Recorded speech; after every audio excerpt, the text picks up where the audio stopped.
Hello, ladies and gentlemen, and welcome back to Let's Get Started with StarMade. This is probably going to be like maybe a 2-3 episode series at most. But we're at a planet, and before we talk about the planet, how did I get to the planet? How do I know where things are? I think today we need to start out with showing you the P key. The P key is your map key, the galaxy map. And this means a lot to you. Now, ignore one thing on here. See all these little things? These are shops. You see them when you're close by to them. Maybe a system or two off, or a sector or two off. But I had changed the settings to spawn lots of them for testing purposes. Because I do some testing and help test StarMade. So ignore why there's a lot of shops there. But normally, there'd be like one way here, one there, one there. I wouldn't think you would find more than a half a dozen, if not less, in an entire system. This big box is an entire system. This little box is called a sector. So you remember that jump drive I was saying you can get? You can jump basically 8 sectors. So we're in one. So 1, 2, 3, 4, 5, 6, 7, 8. You could probably get that distance, for example, which is still far. That's quite far. But you get the idea where, you know, it has a limit on where it can go, how far it can go, etc. So today we're at a planet. How do you even select a planet? Well, first of all, WASD, you can see I can move forward, right, left, back. If you look down and hit W, you go down, up. So you basically manipulate your view. You can also double click certain points around the map. See this red planet here? That's probably that Marsy planet. See how I double clicked it and now the box is around that? Now if you go down here and plot path, and get out of this, hit P again or escape, you can see it plots a path there, 21.3 kilometers away. So that gives you an idea. And yes, the planet is rotating. The universe is alive in this game. So that gets you there. And if you really want to zoom out and see some really cool stuff, that's an entire galaxy. Not only that, there's another galaxy beside us. I went over. You can shift over and you can see there's another galaxy here. Unfortunately, you won't see it until you actually go to that galaxy, but when you get close enough to load that galaxy, you'll see its star system as well. So it just shows you how much is into this game. This isn't just one galaxy. There's probably hundreds, if not thousands, of other galaxies. Trust me, you won't explore this entire galaxy, so there's really no need to go to another galaxy.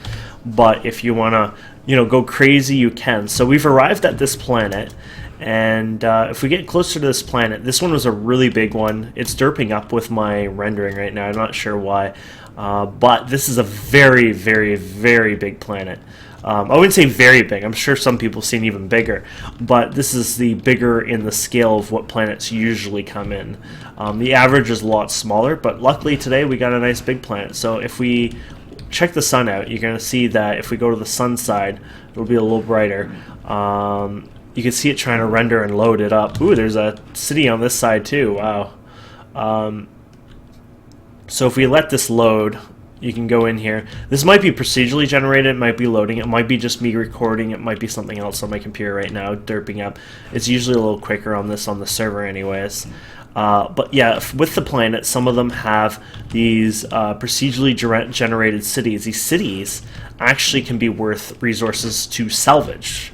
So if we were to go ahead and take our salvage beam here and salvage some of this, you basically are getting a block called armor block. And the armor blocks themselves, the standard armor block, oops, ran out of power. Don't forget we run out of power of this, can be used to sell and make a few cents off of, actually quite a bit of cents. I think these go for, I think the lowest price is 75 credits, but sometimes they can go up all the way to like 180 credits or so, depending the supply and demand at a certain shop. So it's kind of interesting. Keep shops, keep locations of shops that you know, and work the market a bit. And you could even do trading if you really wanted to. Buy something from one shop and sell it at another shop.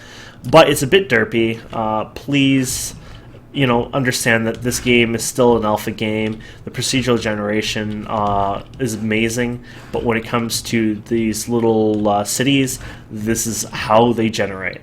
Honestly, I prefer them not even existing, but I don't think there's a way to disable them at this time, so that is that. So it's worth, if you want the make extra credits, it's worth salvaging these buildings and getting those credits. So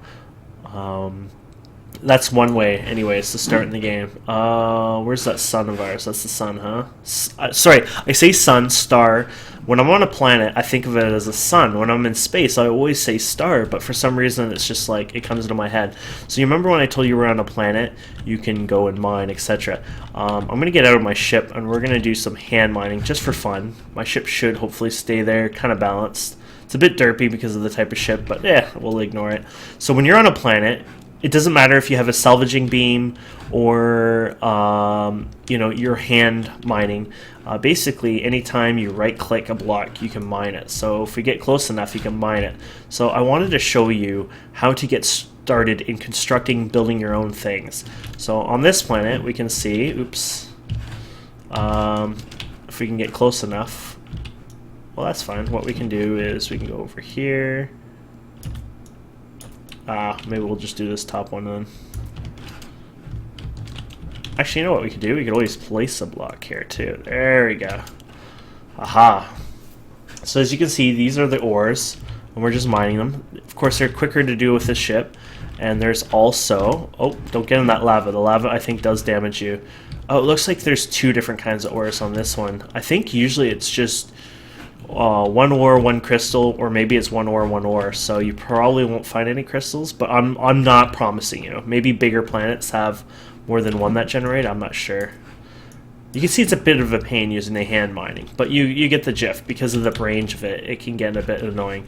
But if you really need to start, say there's no salvagers at all in the universe, it's a hard start. It takes a little longer, but in the end it'll be worth it. So there you go. It's not too bad. So yeah, you can see there's no crystals. So it's like, oh well, what do we do? I mean, this is a planet with no crystals at all. Is that it? No. Don't worry. It's per section of the planet, per disk. I think more people refer them as. So what you can actually do is go to another part of the planet. See how this is a big disk? And when you go to the other part of the planet, there's probably going to be, these crystals that we're looking for. Or we'd be lucky and we won't even find anything for a view. White ones again. Now please remember, it's random on each one, so these are white and orange. What color were the other ones? They were different, weren't they? Looks like ore is going to be fun here today. That's kind of funny. Let's go to our inventory. Yeah, so we've been getting... Oh, actually, those are orange crystals. You know that? Oh, wait, is that orange? Okay, so maybe even though they look like they might be just ores, maybe they are crystals. Interesting. So these purple ones, those are ores. So if you're high enough, you can hold down shift and you can kind of like freeze yourself from falling down, or at least falling too fast, and then you can just beam like that. How cool is that? So if we go to our inventory here, oh, those are crystals. Okay, so we haven't been getting ores. Look at that. So here we thought we were getting... just go down here. Yeah, so we've been getting crystals, not ores, on the side of the planet. So you want a bit of everything. You want ores and crystals. I think right away it doesn't matter which colors are which in that sense. But later they will play a big role as far as I know. So I think hopefully the same... Aha, there's ore here, finally. So I think maybe the crystals are... I think I've always had this backwards. I think... Okay, yeah, I think this is ore right here. So the ores are the ones that are separated, like the broken up ones. And the crystals are the ones that come in like a crystal form, I think. Yeah, okay. That's what we were thinking wrong here. So, those are crystals. But in the back there, that is ore. Crystal. Okay, more ore right here. There we go. Pretty cool. Now we're understanding the basics. So let's land our ship and get ready for learning, education here. So what I was telling you is you can start doing manufacturing. Basically, what you can do is you can go to your basically there's a craft factory, and what you'll do is you'll start going to your craft capsule, I believe it is. And when this goes to the end, you'll build something here. Ta-da! You make crystal the mesh, and what you can do is go to craft factory now and take that mesh and turn it into, I think you need 25 though. Oh no, maybe it's only just 10. You could see production information. Oh, okay, so it's one factory, either mesh or crystal circuit.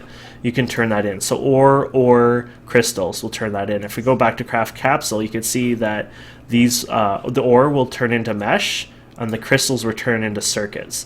So what we can do now is we'll probably need a few more of those. We'll leave that running while we go ahead and place our basic factory. And our basic factory is going to mean a lot to us. Thankfully, I have power here, but let's just say I didn't have power, for example. I needed to make one of these power modules. That's going to be our job. So what we're going to do is we're going to change production here, and we're going to type in power and go down to the recipe and create a power reactor module, like what we have on us, because let's just pretend we had none. If you click graph, it'll show you the recipe.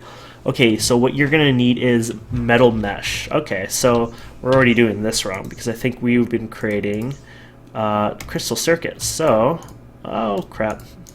So if we take our ore in here, we'll start creating metal mesh, and we'll be able to do that. And let's just confirm it is metal mesh and not something else.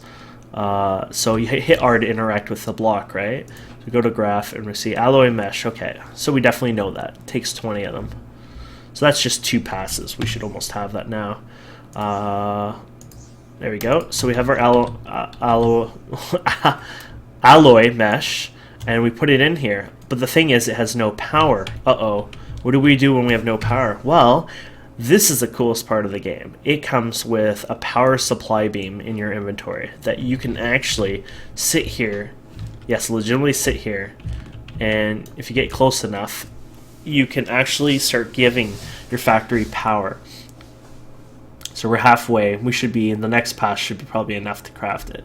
So at this point, I assume it got enough energy to craft it. So if we hit R, you can see we produced our first power reactor. Oh my, how cool is that? So we can go ahead and place this on top, and now we definitely have enough power for anything and everything. So this is when you can go through and start using these recipes. The next thing I would recommend and highly suggest is you make a refinery. And the refinery itself is beautiful, because this will let you create more of those meshes, the crystal circuits and the metal meshes, but doing it through a refinery itself. So let's go to our inventory and let's take this out of here, open this up, and let's go ahead and put in that and put in that, and that should create us 1. And we'll create 2. Well, actually, you only need 1, actually, so let's just do 1. You'd be amazed, but all this actually can go in 1 block and process at the same time. You just need to do some micromanaging. So we can shift-click all this in here, and it'll produce this every swipe. You can fill it all up completely. And you can see now it's making the alloy mesh and it's making the circuits, as well as making these things called capsules. Now I believe the capsules are basically just dyes, but there might be more to them. I just don't know enough about them yet to quite understand their function and use. But for now, I'll just call them dyes themselves. Oh, something's happening here. Are we running out of power, or Oh yeah, see, inefficient power. So we probably should start building this a little higher tower of. There you go. It's just a basic power issue. There we go. Just working fine. I wonder if you can split these two and it'll go faster, or oh, put it together. But there you go. So now you can go even more crazy. This is our refinery, right? And if we check, this is all the things it can produce. So the crazy thing is there's even another factory. You can make a standard factory. And the standard factory has other recipes that the basic factory does not have. So alloyed mesh, crystal mesh. Okay, so it's just, these are pretty much your main recipes for everything. Not everything, but I would say pretty damn close. So if we pop that out, put that back in our inventory, and go ahead and, let's say I want to keep this all symmetried or whatever. There you go. So what you can do here is, once again, open it up and check what the production is, and you probably have more advanced blocks. I think it'll even have some of the other blocks, but you can see even now there's an advanced factory. So if you check the graph, you need 50 of each now to make that, and let's go ahead and just do that anyways. There you go. So now we have the main factory, or I shouldn't say the main factory, but the advanced factory. That might have a texture issue. Texture issues are common here and there. They happen. Just ignore them. Life goes on. It should still work normally. And there you go. So now this is your more advanced blocks. Maybe some of these can't be created through the other machines. So you can see advanced armor blocks. The scanner might not actually have a recipe right now. So some things sometimes break here and there. The scanner was just added in the last build, so I can see the next build after will fix that. So let's check out this one here. For example, salvage, and we can try. Okay, so the salvage computer is all done in the what is this called? Basic one, right? I guess that's the basic one. Open basic factory, yeah. So there you go. So you can make the salvage one with 20 mesh, 20 circuits. That's just to make the computer. And then you can make the salvage. Gotta type it in again. The salvage module with 5 mesh and 5 circuits for each salvage module. So there you go. So now you're able to build the salvage beams from scratch without even having to buy them from the shop, without having to do anything, and you can hand mine. Like, here we go. Remember, that's like 10 mesh basically. So when we go back to, oh crap, I got confused here. Oh, there's the refinery. Now when we go back to the refinery, oops, we can go ahead and place, you know, that 3 ore. Whee! And there you go. We got 10 more metal mesh, 20 more metal mesh. We got 30 metal mesh for picking up just one of those ores. So there you guys go. Now you understand the basics of working a factory, flying your ship, using things, manufacturing. That should basically get you everywhere you need. Not only that, you can connection mode. And I don't know how connection mode works. I'll leave that up to you. But you can actually connect and eventually even automate and put machines together so you can actually make like an actual full-out automated factory, etc. It's amazing. It's beautiful. It's really cool what this can do. So hopefully this little 2-part series guide helps you get started in the basics of StarMade. Actually, it'll probably be one more actually, and that'll be we'll do one more actually after this. It'll be how to set up and claim a solar system and setting up a faction. I think that's important since everyone has to figure out how to survive and stay alive sort of idea. So that'll probably be one more episode after this then. And that should be a good 3-parter guide on how to get started in StarMade. So thank you guys so much for watching. I hope you enjoyed this. Please don't forget to subscribe, comment, like, and we'll see you next time.